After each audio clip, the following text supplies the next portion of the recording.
Hello students, welcome to my channel Chemical Crystal Palace. Today we'll be discussing about Perkin reaction and its mechanism. Perkin reaction was discovered by William Henry Perkin, who was a British scientist. So what does this Perkin reaction say? When aromatic aldehydes are heated with anhydrides of aliphatic acid in the presence of the sodium or the potassium salt of the acid, it yields alpha-beta unsaturated aromatic acids. What we have to see, the reactants here are the aromatic aldehydes when they are heated with the anhydrides of the aliphatic acids. And the catalyst used here is the sodium or the potassium salt of the acid. It yields alpha-beta unsaturated aromatic acids. Let's see an example. Here we have benzaldehyde as the aromatic aldehyde and acetic anhydride as the aliphatic anhydride. And in the presence of the sodium acetate or potassium acetate, heating it for 5 hours at 170 to 180 degrees Celsius, we'll be obtaining the alpha-beta unsaturated aromatic acid, that is the cinnamic acid. Now, other than this reaction, the aromatic aldehyde, we can also have reactions for vinylic analogues or your heterocyclic aldehydes and phthalic anhydride also give these type of reactions. Okay, remember these three: vinylic analogues, heterocyclic aldehydes and phthalic anhydride also give this Perkin reaction. Now coming up to the mechanism of this reaction, we will have is the first step of the reaction, the mechanism is what happens, the alkali salt. Here we use the alkali salt was sodium acetate. Okay, in sodium acetate, what happens, it will break down or dissociate to the acidic anion CH3COO negative plus the sodium ion. Okay, in the second step, what happens is the acetate ion abstracts one proton from the alpha carbon of the acetic anhydride and forms a carbon ion. Let's see the reaction. We use the acetate ion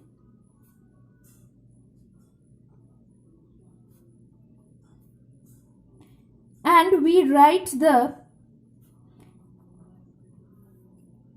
anhydride as CH21H here and the rest of the ion. Why in such a way? Because we can easily show the reaction as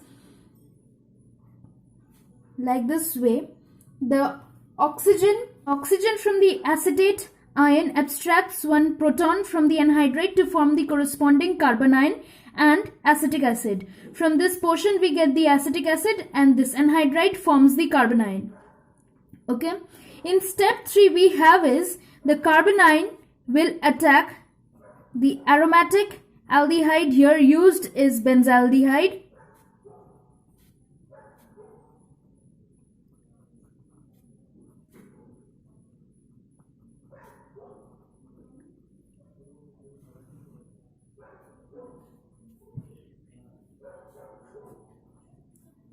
And form a alkoxide ion.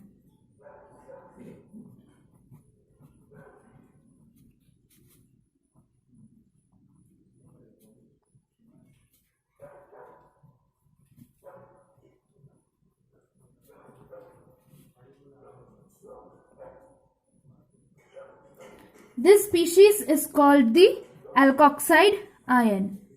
Okay.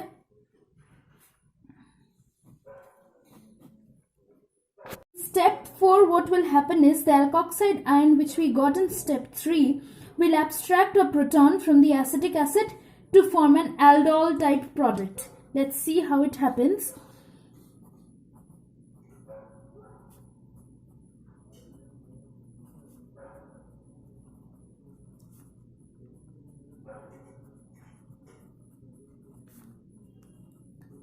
this was the alkoxide which we obtained in step 3. This will abstract a proton from the acetic acid. This proton will be abstracted from the acetic acid and form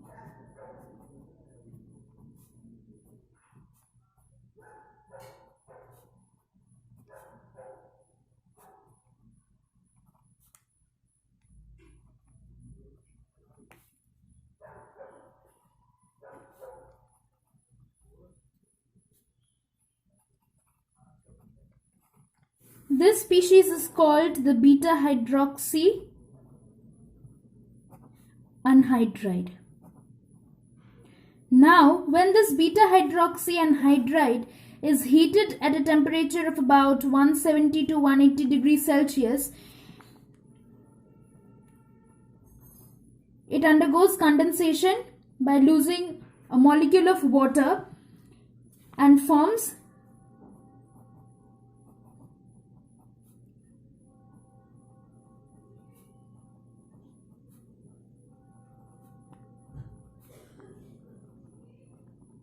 this.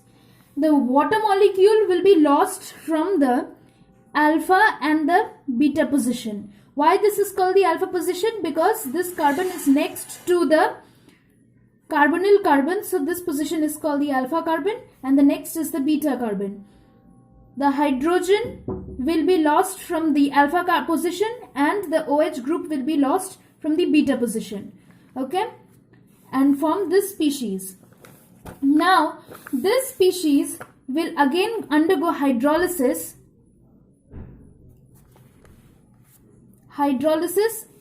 and the bond will be broken at this position.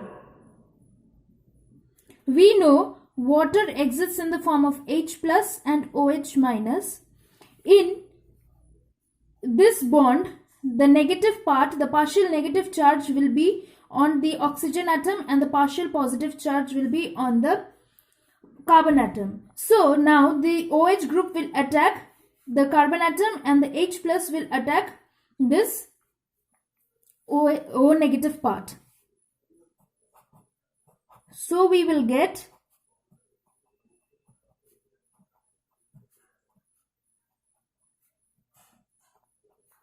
and CH3 OH. Okay, this goes here and this negative oxygen will attack this hydrogen, this proton, and this is called the cinnamic acid and this is our acetic acid. So the best way to find out the products in Perkin reaction is just to remove the water molecule. So from where we'll be removing the water molecule? The two hydrogens will be removed from the acidic anhydride part and one oxygen from the aromatic aldehyde part. Then we'll be getting this product, the cinnamic acid. Now by using bases like triethylamine, the yield of the reaction can be increased. Okay. If you have any doubt regarding this Perkin reaction, you can please ask in the comment section below. That's all for today. Thank you.